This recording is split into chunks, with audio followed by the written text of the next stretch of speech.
My Lord, what more is it going to take? Seriously, what more? Yet 20 days ago, Chrystia Freeland said, "Don't worry, Canada will be fine." Apparently, neither she nor Justin Trudeau were following what the incoming president was saying. Are you listening yet? Are you awake yet? Because I personally am so unbelievably tired of all of the people who are just these radical supporters of Justin Trudeau, these extreme liberals who are so embedded with their loyalty to a party that even when the party is destroying them, and they can see the evidence of that all around, they refuse to admit defeat. It's one of the many reasons why I'm of the belief that a lot of people who are liberal, radical, liberal, leftists are mentally ill to some degree. They have undiagnosed personality disorders because there is no way that you could continue to defend a man who under his watch allowed all of this to happen to our country. And if you're tired of being shut up by these weak-minded, uneducated, cherry-picked, data-pointed people, be sure to subscribe to the channel if you haven't already. You can like this video as well, helps YouTube show it to more people, and comment your thoughts down below. I'm Jasmine Lane, you're watching Over Opinionated, and today Pierre Poilievre gave one of the most epic speeches of all time. So if you're not awake yet, man, I sure hope this helps. Trade with the U.S. is 40% of our economy. President Trump yesterday made an unjustified threat of a 25% tariff on our already weak and shrinking economy. Justin Trudeau and Chrystia Freeland were surprised, amazingly. Everyone else knew something like this could be coming because President Trump had been talking about it for years on the campaign trail. Yet 20 days ago, Chrystia Freeland said, "Don't worry, Canada will be fine." Apparently, neither she nor Justin Trudeau were following what the incoming president was saying.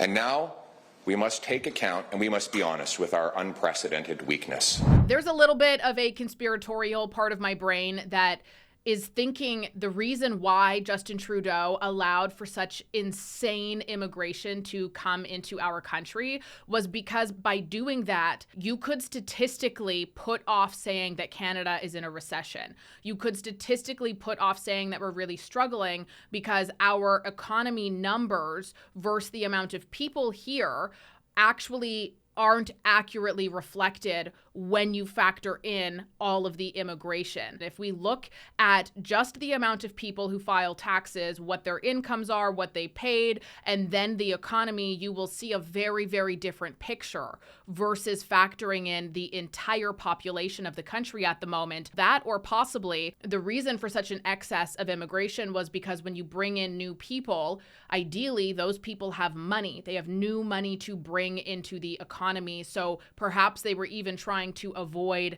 some of those numbers or to avoid some of the high inflation that we currently have by these individuals who were then bringing their money and having it circulate within our own economy as well. You know, Chrystia Freeland, actually, I think this was just yesterday. I'll play it for you in case you haven't seen it. And if you have already, then, you know, bear with me here. But this is what she had to say when discussing Canada's economy. The disconnect between the positive news that the numbers are showing about the Canadian economy and what people are feeling. He talked about how Canadians are feeling. And that's a really important economic point. A lot of economists have been talking about the vibe session and the fact that Canadians just aren't feeling good and that is having real economic consequences. And the Canadian economists making that point are right. It's pretty baffling to me how we all know that when something is true, you don't need to tell people that it's true because they know that it's true. But when you are lying, misleading, gaslighting, manipulating, you have to then convince them that what you're saying is true. Is that really somebody that you want to be in charge of your finances? After 9 years of Prime Minister Trudeau, our GDP is smaller than it was when he took off, per capita is smaller than it was when he took office. In fact, our per capita GDP has dropped more than any other G7 country since the year before COVID.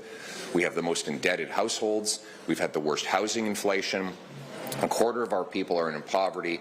2 million people line up in food banks. Food prices have risen 37% faster in Canada than in the United States of America. Our economy is teetering on the brink of collapse. And now we face this renewed threat. We need a plan to put Canada first on the economy and on security. The Liberal Party used to be respectable. Even if you didn't always agree with the things that they were pushing, at the very least you could say that at times they made good points. They were rational in their thinking, or you could have some compassion to understand how they got from point A to point B. But when the Liberal Party started to be led by a malignant narcissist, you began to witness how weak and malleable the brains of its supporters truly were, who will do anything and cause more chaos than we've ever seen before, all in an attempt to look compassionate. The Liberal Party has become the narcissism party, where people will bend over backwards to convince you that they're right and you're wrong, where people who push tolerance, acceptance, and peace are actually promoting war. They call you names. They try to cancel you. They will go to lengths never imaginable to shut you up.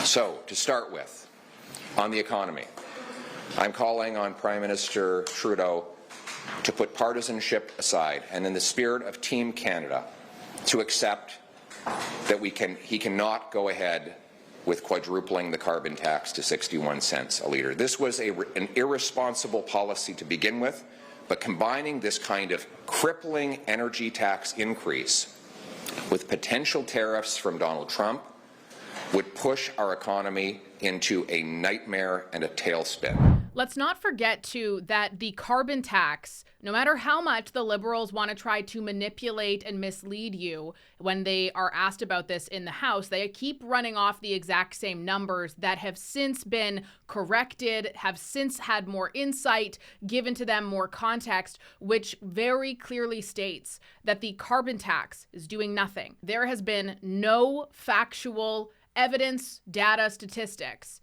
to show us that the carbon tax has done what the alleged intent of it was. Other countries who have not attempted to tax their citizens into compliance, to impoverish them so they are forced to do nothing else but what you want, have successfully been able to reduce their emissions. They have successfully met their targets. Canada, on the other hand, has basically no hope with the current plan that we have to come anywhere close to what our 2026 targets are, or even our 2030 targets at this point. So it's very clear that the carbon tax is absolutely not working. But honestly, it all makes an awful lot of sense to me, because they're now announcing that they want to include carbon tax on exports and imports for countries that do not have a carbon tax of their own, which is almost all of them. And given the crippling debt that we are in, the largest debt our country has ever seen,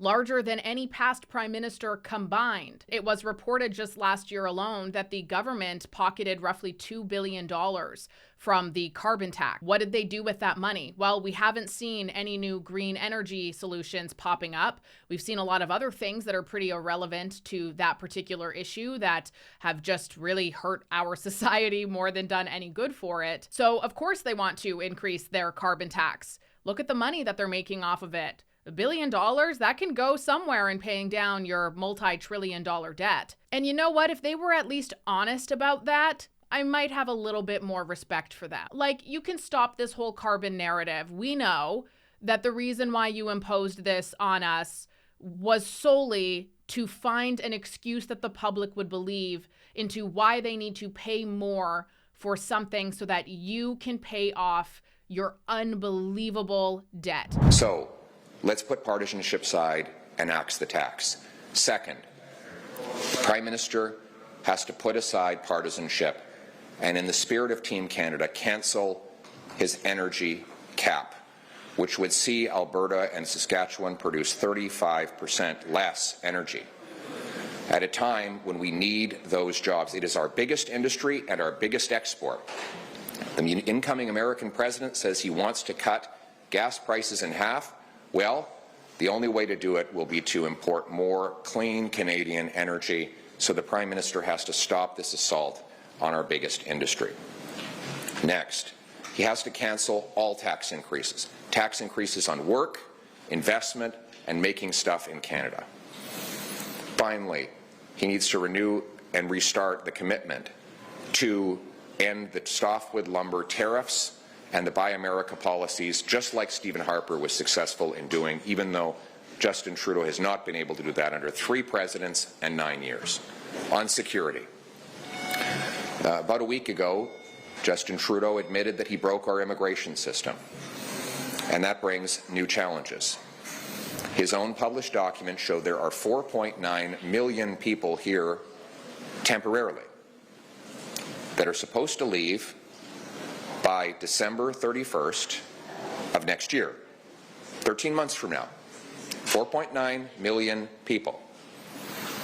We asked what the plan was to track their departures, and yesterday his immigration minister said, we're just going to take people at their word. He admits that there have been 2 ISIS terrorists allowed into our country. What is the plan to protect our security and reinstate sovereignty over who is in our country? We're just going to take people at their word. No, that's not going to work, buddy, because there's a reason why people are coming here, okay?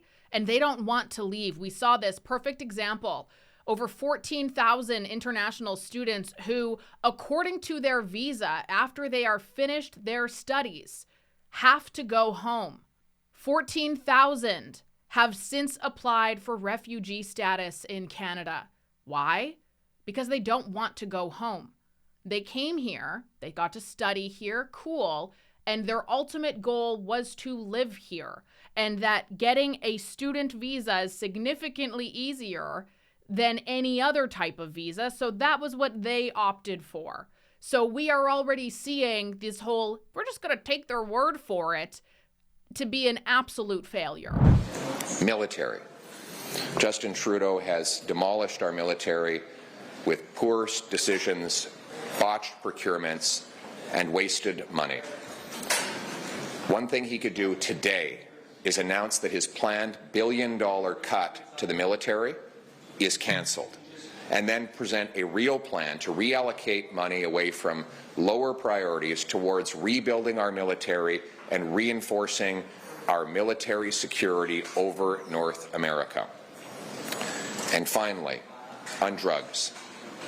I don't want to stop drug overdoses to please Donald Trump. I want to stop drug overdoses so that there's not one more mother with her face buried in a pillow sobbing that she just lost her kid.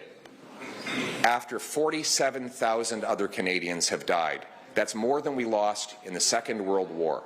A 200% annual increase in drug overdose deaths have resulted from Justin Trudeau's radical liberalization of drugs.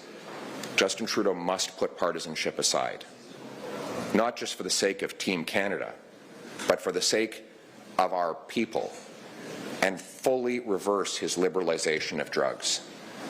Ban them, prosecute those who traffic in them, secure our borders against the illegal importation of fentanyl ingredients, put people in treatment and recovery to bring our loved ones home drug-free. That is necessary now more than ever. Look, President Trump has the right to put his workers and his nation's security first. I will put Canada's workers and Canada's security first. We need a Prime Minister with the strength and the smarts, the brains and the backbone to stand up for this country, to rebuild our security, our military, and our economy. That is what I will do. Wouldn't that be nice, hey, to have a government who, instead of investing billions of dollars in foreign aid to countries who hate us under the guise of gender equality. Yeah, I'm sure the $1 billion you sent the Taliban is definitely gonna help the women in Afghanistan. And to instead invest that into our own people who so desperately need it right now. What on earth is Justin Trudeau thinking? What do you think about the idea of Canada striking a separate bilateral agreement with the U.S., separate from Mexico? Do you endorse that idea? Canada first. Let's put it this way. One, I only care about Canada. I want to put our country first.